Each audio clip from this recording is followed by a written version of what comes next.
Today I want to talk about Alabama's biggest problem to date and all that's coming up after the bumper. What do you mean you don't subscribe to my son's YouTube channel? Mama, no! Just snap the damn ball, RJ. What's up, kinfolk? It's RJ Young. I am not on a step mill. Consider hitting the like and subscribe button because I upload a video every single day. It's always OU related, college football related, sports related. We have a good time. And today I want to talk about Alabama's biggest problem, and that is its rush defense.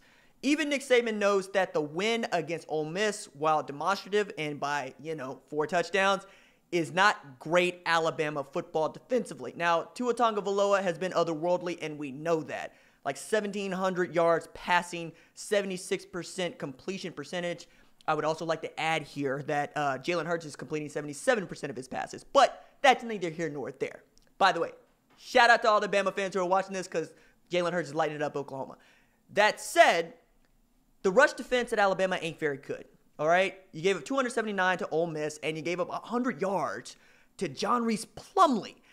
Ole Miss is one thing, but the quarterback getting the edge on you is something else entirely. It is the first time that Bama gave up a 100-yard rusher at quarterback since Kyler Murray did it back in the Orange Bowl, and we all know how that went, right? Generally how it went against Ole Miss, but this Ole Miss team ain't nearly as good as that Oklahoma football team, especially offensively. And this is the second time against an SEC foe that's given up a 100-yard rusher. Rico Dottle did it on like 12 carries. Didn't really need that much. And I understand that you're thinking a win is a win is a win, but at Bama, you're not playing to win. You're playing to win championships. And Nick Saban is a defensive coach. And it's got to drive Saban kind of nutty that he's still got this problem with dual threat quarterbacks because Saban adapted to having a dual threat quarterback because he got torched by a dual threat quarterback. The reason that Jalen Hurts even ended up at Alabama is because Johnny Manziel took a blowtorch to his defense in Tuscaloosa. And we all know how that ended up for them. We know how that ended up for the Aggies. They still want to tell us about Manziel. They're still the most overrated college football fan base of all time. See the Arkansas game. But I'm looking at this and I'm going, all right, what's really the issue with what Pete Golding, who is a great defensive coordinator and a dude I absolutely is going to get it right, what's he dealing with? Well, he's dealing with injuries, right? And Bama fans know this, but he's also dealing with puppies in his defensive front. Like, you start 4 true freshmen now, man. We're talking about Justin Eboigbe. We're talking about DJ Dale. And we're talking about what?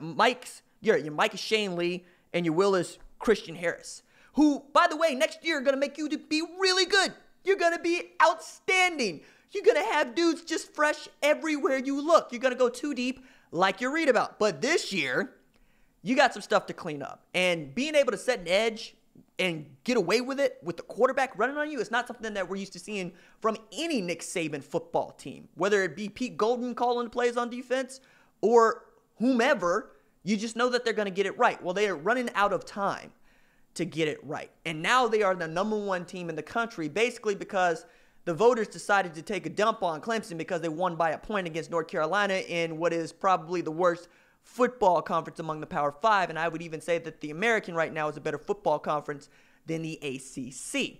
That said, I think Clemson is always going to give you at least one game each year where you're going, they look suspect. And then they show up in the college football playoff and they beat your brains in. So I still think that Clemson is the better football team here. But Alabama didn't look great in the preseason. But you're always going, okay, it's been Alabama since 2009. And Nick Saban is always going to get this thing righted. And he's going to get it right by the time they got to play Auburn or Georgia or LSU or insert class SEC opponent here. Well, now we're heading into October. And October is where teams begin to separate. All right? We're going to figure out real quick who the best teams in college football are because you're going to get Auburn versus Florida. Later on in the year, you're going to get LSU versus Bama. You're going to get OU versus Texas. You're going to get Ohio State versus Wisconsin. You're going to get Penn State in there. You're going to get a lot of teams that are undefeated now who are not going to be undefeated later. And Bama's going to have to get this run defense fixed and in a really quick manner because if you have to face a team that's got in front that's worth a doggone and can block, see Auburn, you're going to get torched again because now that Auburn has shown that it can throw the ball, Bo Nix getting his first 300-yard passing performance, they've gotten better each week. Alabama has not gotten better defensively each week. You're looking at the offense going, save us, but now with Henry Ruggs maybe out for a very long time, We'll just have to wait and see. Now, I understand that you think you can go 4 deep at wide receiver, and when they're all healthy, you can. Devontae Smith is great. Jerry Jeudy is great. Jalen Waddle is also great. Najee Harris is awesome. Brian Robinson probably should get more carries. But if you look at Oklahoma, you'll look at how far you could go with an outstanding offense and a porous defense. Now, I'm not saying that Alabama's defense has been as bad as Oklahoma's in 2018-2017, but against an SEC opponent, as many of you would want to tell me, it don't have to be that bad. It just has to be bad enough. And you look at your schedule and what you have left, there's only one other Southern Miss maybe out there for you. Everybody else is going to give you a run for your money. And the fact that Ole Miss could put 31 up on you is not a good look, especially with first-year offensive coordinator, a first-year defensive coordinator, and a program that is still trying to find its way back to being decent enough to hang with you and in some kind of real way. So, DJ Dale, you got to get him ready to go. You got to get Christian Harris and Shane Lee on the right track, and Justin Eboigbe could be outstanding. We'll just have to wait and see. I understand injuries happen. Injury happened to everybody. But if you want to win a national championship this year, you're going to have to get that fixed, and it's looking less and less like Alabama's going to win again, and we might be in the middle of a changing of the guard if we haven't seen one already.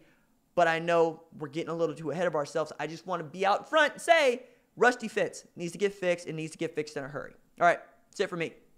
Doses.